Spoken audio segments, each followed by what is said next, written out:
अयोध्येतील श्रीराम मंदिराचे वंदनीय बाळासाहेब ठाकरेंचं स्वप्न पंतप्रधान मोदी साहेबांनी साकारलं असल्याचं गौरवोद्गार आमदार महेंद्र थोरवे यांनी काढले। रायगड जिल्ह्यातील कर्जतच्या दहिवलीमध्ये साकारण्यात येत असलेल्या प्रभू श्रीराम प्रति अयोध्या या भव्य आध्यात्मिक संकल्पनेतील 30 फुटांच्या उंच श्रीराम मूर्तींचा आज उद्घाटन सोहळा पार पडला। भक्तिमय वातावरणामध्ये हा उद्घाटन सोहळा पार पडला। या सोहळ्याला महंत चंद्र देवदास बाबाजी, आमदार महेंद्र थोरवे, माजी आमदार सुरेश लाड आदींसह विविध क्षेत्रातील मान्यवरांची उपस्थिती लाभली। श्रीराम मूर्तींच्या भव्य अशा नेत्रदीपक उद्घाटन सोहळ्याला भाविकांची अलोट गर्दी उसळलेली होती। आज उल्हास नदीच्या तीरावर प्रभू श्रीरामचंद्रांची मूर्ती स्थापना झाली आणि हा आम्हा सर्वांसाठी भाग्याचा दिवस आहे। अयोध्या हा आमचा धर्म, परंपरा आणि श्रद्धेचं पवित्र स्थान आहे। त्याच धर्तीवर उल्हास नदीच्या तीरावर श्रीरामांची ही प्रतिकृती उभारली याचा आम्हाला अभिमान आहे, असं आमदार थोरवे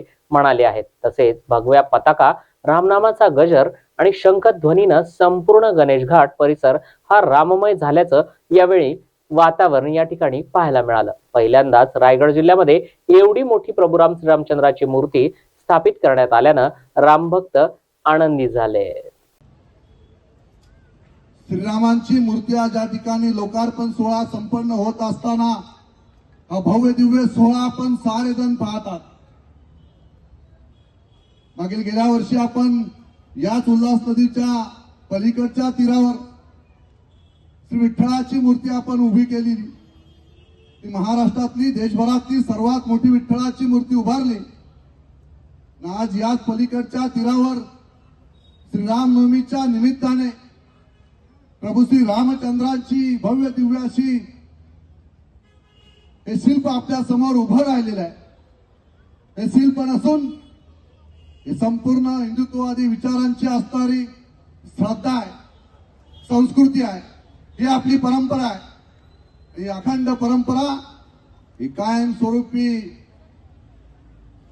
तेवत राहावी म्हणून या दोन्ही तीरावर, एका तीरावर श्री विठ्ठलांची मूर्ती उभी केलेली आहे, तर दुसऱ्या तीरावर श्री प्रभू रामचंद्रांची मूर्ती उभी केलेली आहे। प्रभू रामचंद्रांचा इतिहास आपल्या सगळ्यांना माहिती आहे की 500 वर्षापासून सुरू असणारा हा संघर्ष आपण साऱ्यांनी पाहिलेला आहे। अनेक लोकांनी आपल्या प्राणाचं बलिदान दिलं गेलं, अनेक कारसेवक मृत्युमुखी पडले गेले।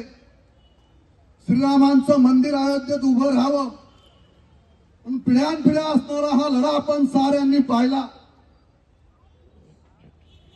परंतु मित्रांनो, राम भक्तांनो, सांगायला अभिमान वाटतोय की 22 जानेवारीचा अयोध्येमधील असणारा श्रीराम मंदिरांचा प्राण प्रतिष्ठा सोहळा आपण साऱ्यांनी पाहिला। जगभरातून तो सोहळा दाखवण्यात आला, सगळ्यांनी पाहिला। या देशाला स्वातंत्र्य मिळालं। 1947 साली स्वातंत्र्य मिळाल्यानंतर आपण साऱ्यांनी आणीबाणीचा सुद्धा आपण संघर्ष सगळ्यांनी केला।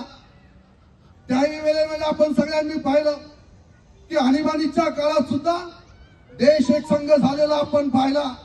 आणि त्याच्यानंतर या देशाला स्वातंत्र्य मिळालं, हे शरीराने मिळालेलं होतं। स्वातंत्र्य मिळाल्यानंतर पूर्वी त्याच्यानंतरच्या टप्प्यामध्ये संपूर्ण भारतातील जनता पुन्हा एकदा एकत्र झाली असेल तर ती फक्त आणि फक्त श्री प्रभू रामचंद्राच्या प्राण प्रतिष्ठा सोहळ्याच्या निमित्ताने देशभरातील जनता एकत्र आलेली आपण पाहिली। राम से बड़ा कोई धर्म नहीं, राम से ऊंचा कोई कर्म नहीं, असा हा राजा संपूर्ण जगाने पाहिला। आज आम्हाला सांगायला अभिमान वाटतोय श्रीरामांच्या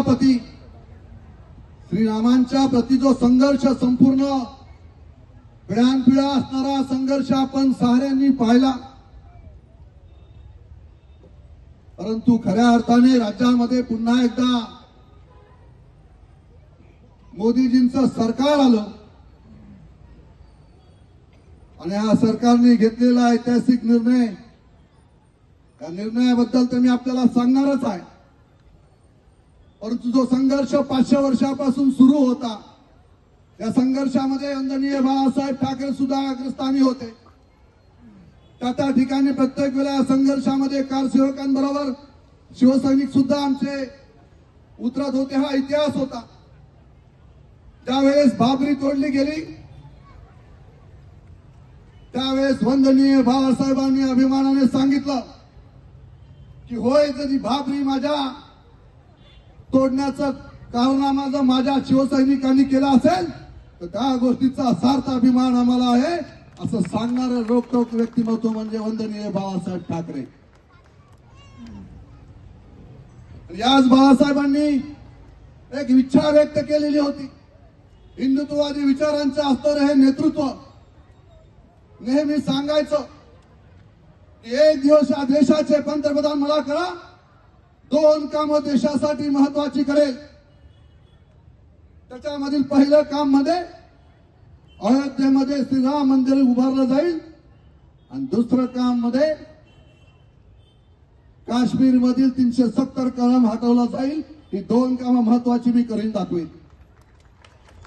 परंतु आज बाळासाहेब आपल्यामध्ये, वंदनीय बाळासाहेब ठाकरे आपल्यामध्ये नाहीयेत. परंतु आम्हाला सांगायला या ठिकाणी अभिमान वाटतोय की दोन्ही कामे आदरणीय देशाचे पंतप्रधान नरेंद्रजी मोदी साहेबांनी पूर्ण केली. या गोष्टीचा सार्थ अभिमान प्रत्येक आम्हा सर्वांना या ठिकाणी आहे.